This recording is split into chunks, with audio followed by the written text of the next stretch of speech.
with the following details, located in Barangay Dahican, Mati City, Davao Oriental, the heirs of Benito G. Rabat, with a lot area of 5,389 square meters, and the title number TCT number 143-2024001489. The findings are that the Honorable Governor Nelson de Anghirang is requesting for an authority to enter into the deed of absolute sale for the acquisition of the parcel of land.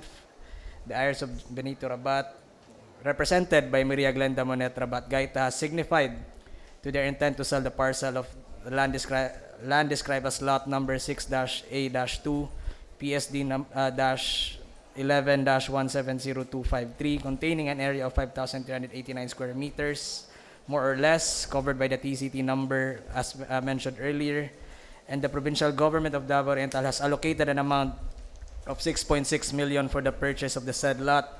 And in addition to the discussion earlier, this representation would like also to recommend to include the provision mentioned earlier in the findings that the provincial LGU will no longer be liable to any transfer taxes and other fees, and that the vendor will be the one to shoulder the said fees.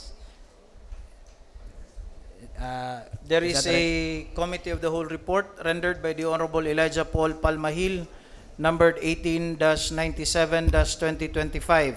Any questions or a clarification of the committee of the whole? Considering that there are none, and Honorable Palmahil, considering that I've also heard from you that you will include the fact that the vendor will now be paying for as mentioned earlier in the discussion during suspended rules. Yes, and that is the very reason why the consideration is now pegged at 8 million more or less. Yes. Because of the fact that they will now be paying for the 6% capital gains tax and the 1.5% documentary stamp tax and the transfer tax with the city government of Mati. All right, there is a motion to adopt the committee of the whole report 18-97-2025, including what we have discussed earlier. Any second to the motion? Seconded by the Honorable Ravelo, Joson Dayanghirang, and the Honorable Lady Macaira. The same is hereby adopted. For your proposed resolution, 18-151 series of 2025, Honorable Palmahil. Thank you, Honorable Presiding Officer. I move for the passage and approval of the proposed resolution 18-151-2025, a resolution authorizing the Honorable Nelson L. Deanghirang, Provincial Governor, for and on behalf of the Provincial Government of Davao Oriental, to enter into a deed of absolute sale for the acquisition of a parcel of land intended for the development and use of Mati Airport Terminal. I do so move, Honorable Presiding Officer. There is a motion. Anybody who would like to ask on the proposed resolution? Honorable Palmahil, in your resolution you stated 6.6 million. Yes, the deed of sale says 8 million. Yes, Honorable Presiding Officer. Should we It should be the 8 million because 8 that million. is what is reflected in the deed of absolute sale. I don't know. Attorney Macaira, the Honorable Board Member Macaira, what is your take on that? What is included in the proposed resolution is only for 6.6 million. However, the deed of absolute sale that was referred to us is for the amount of 8,083,500. 83,500. Now, if you only give authority for the 6.6 million, how can the governor sign for the 8,035,500 pesos? Honorable Presiding Officer, I recommend to change also in the proposed resolution the amount of the purchase of the said lot from 6.6 million to 8,083,500. All right. The proposal of the Honorable Palmahil is that this proposed resolution would reflect the actual amount that is reflected in the deed of absolute sale and not the 6.6 million. And will also include a provision on the deed of sale that it will be the vendor who will be paying for those taxes we have discussed Yes, earlier. Honorable Presiding Officer. Are we all in agreement that we allow the passage of this resolution giving authority to the governor? The Honorable Tata Nunez Castro is recognized for her questions.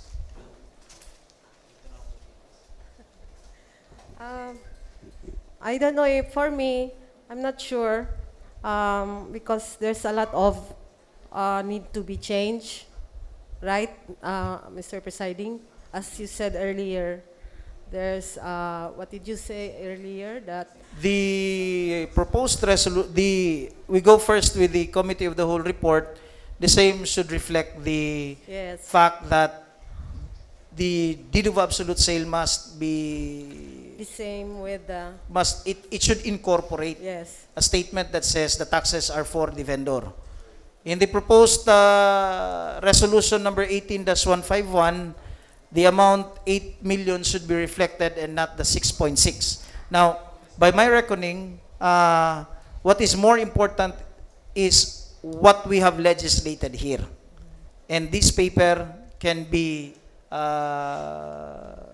amended or can be corrected, not amended, corrected by the staff of the Honorable Palmahil, but would still reflect the same proposed resolution 18-151-2025, but would reflect the amount of 8 million. I think this is just a typographical error. And if we submit this to another session, it will have the same outcome. That is why I'm saying, on the condition that this be corrected, will allow the passage of this authority of the governor. okay, Mr. Presiding, I was just hesitant to raise my hand when you said who would want to approve this and seconded by, because I thought of Yes. that. But since you said that it's okay, we can amend it right here. And then for me also, I submit myself to that. Thank you, Honorable Tata Nunez Castro, for that grace. And I was just also concerned of our colleagues. Baka may mga technicalities ba tayo ang ma-blame. So that's yes, why. po. The term is corrected because I think this is just a typographical error. There can be no proposed resolution over a deed of sale that is not connected. I think that is very basic in legislation. The Honorable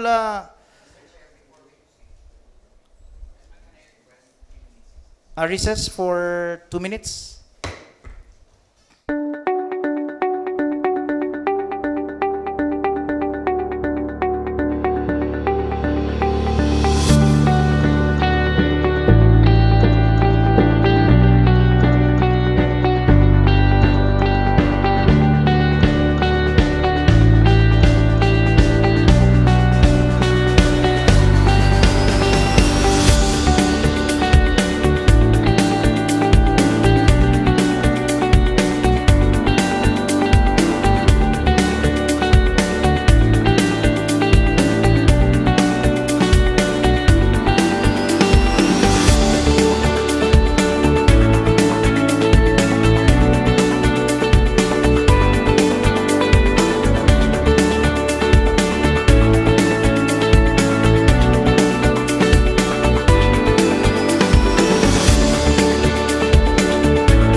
Honorable Elijah Paul Palmahil is recognized. Thank you, Honorable Presiding Officer. As what we have discussed earlier, that we should amend the amount stating that instead of 6.6, we should change it to 8,883,500. Sir, Correct. the term should be clerical error and Clerical it should error. be corrected because what we can dispose of in the Sangguniang Panlalawigan is the authority of the governor to sign the deed of sale. And the letter where the deed of sale was attached clearly says that it's for 8 million or so. And so therefore, that's the only figure that we will be Changing. looking at, Honorable Palmahil. Yes, Honorable Presiding Officer, I would like to change or correct the amount said here in the Committee of Whole report, in the resolution, and in the deed of absolute sale. The deed of absolute sale I is say, already correct. But sa committee, in the resolution and In- the Committee of the Whole report. The committee of the whole report as well as the your proposed Yes, resolution. and also Honorable Palmahil. would like to add discussion earlier about the capital gains tax, transfer tax, and necessary fees. That would be included in the deed of The absolute sale. Yes. We are already on the consideration of your proposed resolution 18-151-2025. You're saying, Honorable Palmahil, that the amount of 8 million that is reflected in the deed of sale will also be the amount that will be reflected in your proposed resolution? Yes, Honorable Presiding Officer. All right. And you're also saying that provisions in the deed of absolute sale be included wherein it will state clearly that it will now be the vendor who will be liable for the incidental taxes in relation to the transaction? Yes, Honorable All Presiding right. Officer. There is a motion of the Honorable Palmahil. Anyone who would like to ask on the proposed resolution 18-151-2025 together with the corrections as well as the insertions of possible whereases in the provisions, in the deed of absolute sale. There is none. Any second to the motion of the Honorable Palmahil? Seconded by the Honorable Dayanan, seconded by all present. The same is hereby approved. Thank you, Honorable Palmahil. You're not so dangerous now. The next item we have is with the Honorable Beverly Dayanan on her privilege concern, where she will be sponsoring a resolution addressed to the concerned agency. The Honorable Dayanan is recognized. Thank you, Honorable Presiding Officer. Instead of a proposed resolution urging the Provincial Disaster Risk Reduction Management Council for the integration of the porridge as part of the local disaster preparedness and the response, yes, to make it fully institutionalized, Mr. Presiding Officer. And I propose to have this referred to an appropriate committee, which is, actually there are two committees involved here. One is the Committee on the Disaster Preparedness and as well as the Committee on Health. Committee on Health. And I propose to have a committee meeting on this, Mr. Honorable Presiding Officer, and so a committee report can be rendered subsequently. All right. Yes. So the intention now is not for a passage of a resolution, but instead, this concern be referred to the appropriate committees of disaster and health, Yes, for a passage of an ordinance. where they will conduct first a committee meeting. Yes. Are you a member of any of those committees, Honorable Dayanan? On health, yes, All right. Mr. Presiding Officer. There is a motion of the Honorable Dayanan that this be referred to these committees on disaster as well as the health. Any second Yes. to the motion of the Honorable Dayanan? Seconded by by all present. This item is therefore referred to the appropriate committee on disaster as well as the Committee on Health. Thank you. Thank you, Madam Presiding Officer. Thank you, Thank Honorable you, Dayanan. colleagues. The Honorable Ruchi M. Ravilo is recognized for his proposed resolution addressed to the good Dr. Roy Ponce. Thank you, Honorable Presiding Officer. I'd like to pass the resolution commending Dr. Roy J. Ponce, Dorso President, on his study presented for the province of Davao Oriental entitled Economic Development Evaluation using the provincial product accounts of the Philippine Statistics Authority. I move for its passage and approval, Honorable Presiding Officer. There is a motion by the Honorable Ruchi M. Ravelo for the passage of that resolution. Honorable Ravelo, in style. The provisions will be provided later on in style. There is a motion by the Honorable Ravelo. Any second? Seconded by all present except the both all present. The same resolution is hereby approved. What is the next order of business, Madam Secretary?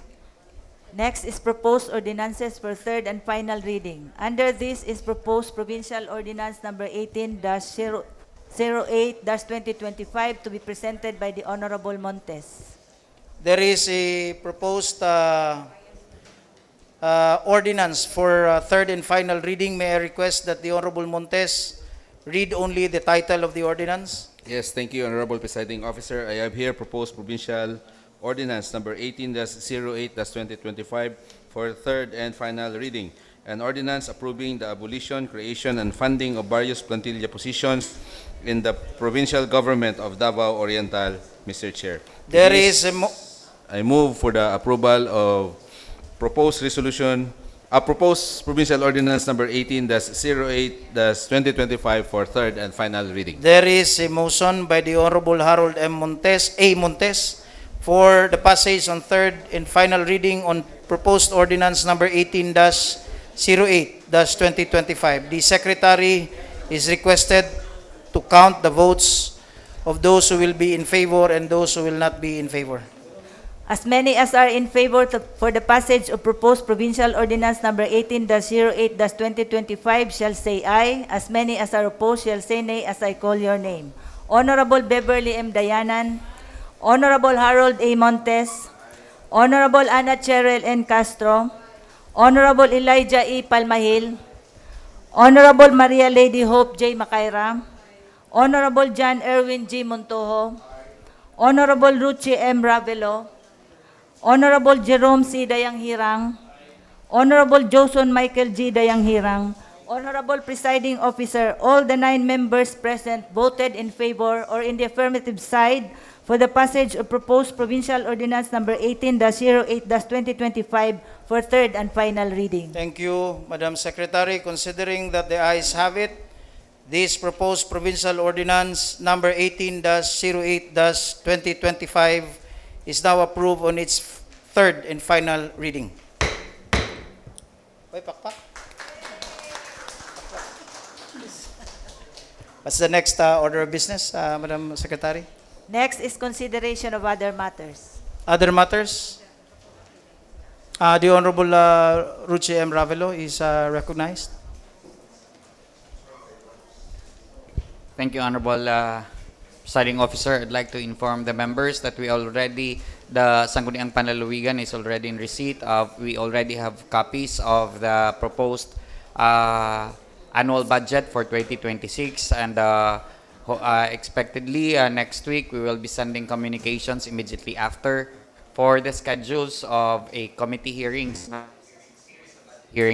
until end of November, so that will be on time to the budgets. If all resource persons and departments will be able to comply with the requirements as usual by the Sangguniang Panlalawigan, the 2026 budget will be able to tackle it, hopefully approved by middle of December. So this is an advance info so that if there are public hearings or committee hearings to be conducted by the honorable respective committees, will be able to thresh out the schedules of the Sanggunian. Thank you. Thank you, Honorable Ravelo. Honorable Ravelo, are you saying that there will be parts of the budget that will be handled by different committees, not just by the Committee on Finance? Yes. Initially, I've talked to Honorable Don to the budget hearings, for example, if the Committee on Health, he's the chair, so I will be co-chairing. He will be the chair, he will be presiding the committee hearing, I'll be co-chairing him as the Committee on Finance. All right. So with other committees signed, so for Committee on Social Services, so that everyone will be able to really participate and be on the front line in the discussions of their respective committees. All right. Thank you for that initiative, Honorable Ravelo. The respective communications later will just be handed out to all that will be invited. Thank you, Honorable Ravelo. Will you not go for ladies first? Lady first. The Honorable Harold A. Montes is recognized. It is always convertible, Master Chair. Thank you.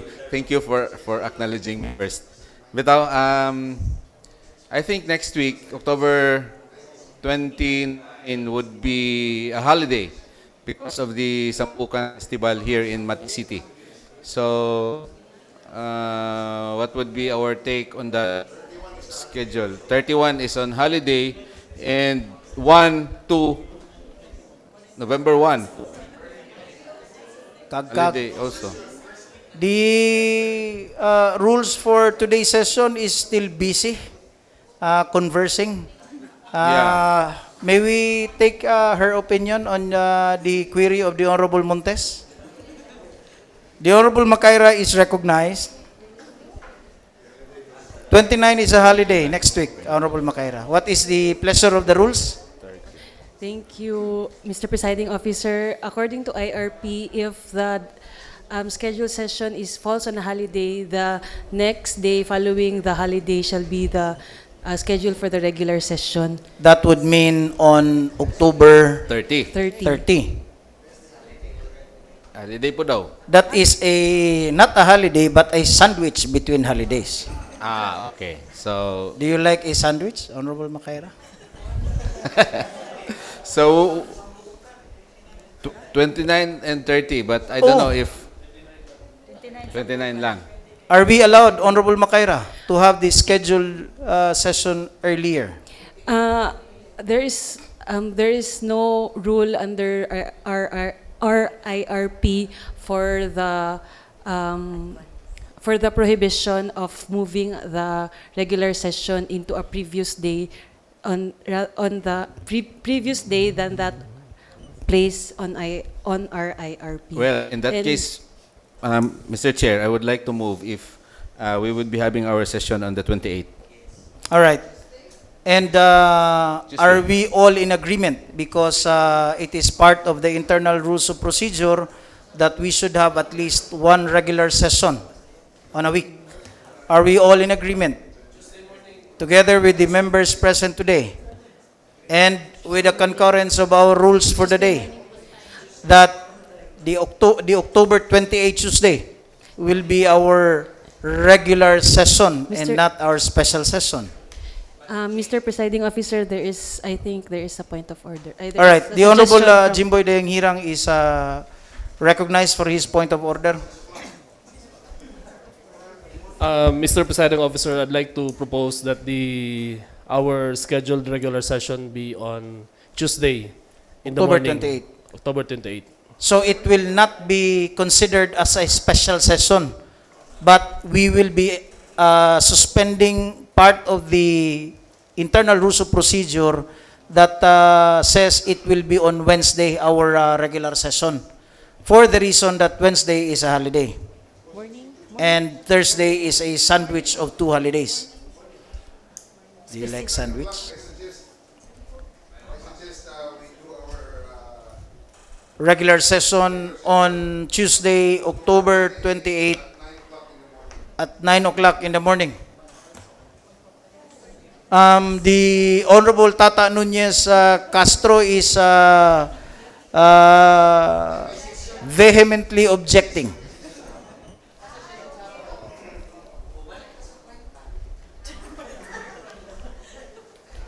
Honorable Macaira,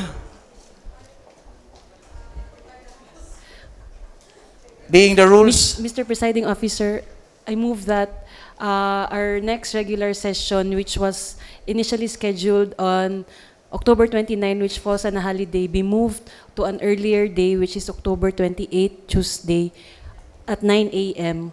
to be considered as a regular session. There is a motion from the Honorable Attorney Maria Lady Hope Macaira that we have our session at 9 o'clock in the morning of Tuesday, October 28, 2025.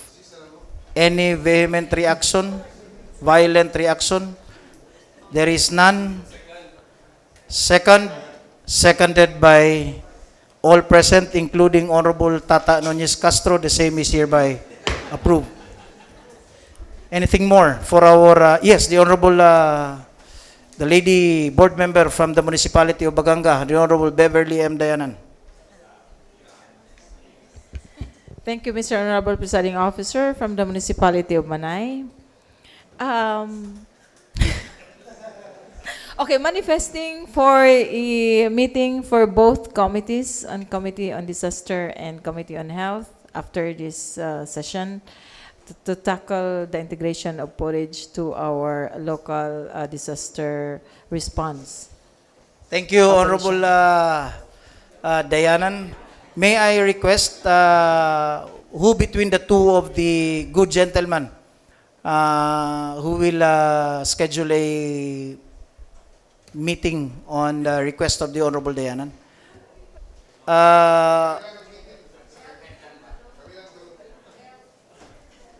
Honorable Dayanan, what will be the date of your meeting? Now. Okay.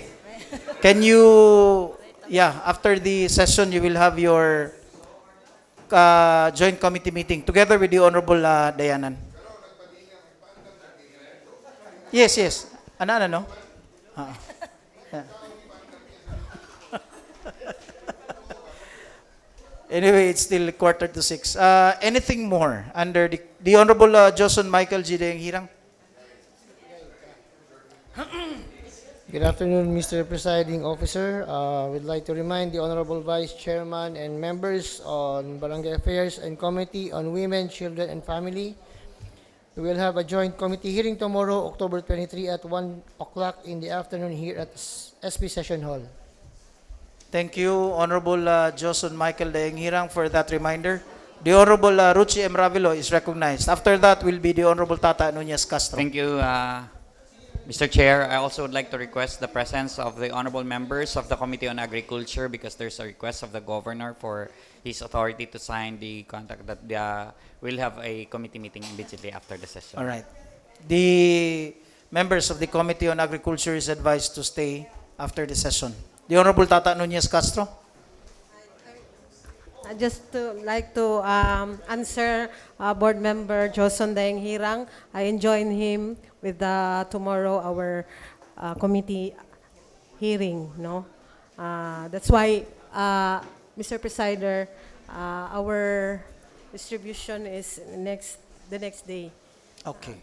Tomorrow is meeting. Committee hearing. Okay. All right. So you will be joining tomorrow also, Honorable Tata Nunez Castro. Thank you, Honorable Tata Nunez Castro. Is there anything more under other matters? What is the next order of business, Madam Secretary? Next is adjournment. The next item is adjournment. The Honorable Maria Lady Hope J. Macaira is recognized. Thank you, Mr. Presiding Officer. I move to adjourn. There is a motion to adjourn, seconded by all present. Our session for today is adjourned. Thank you.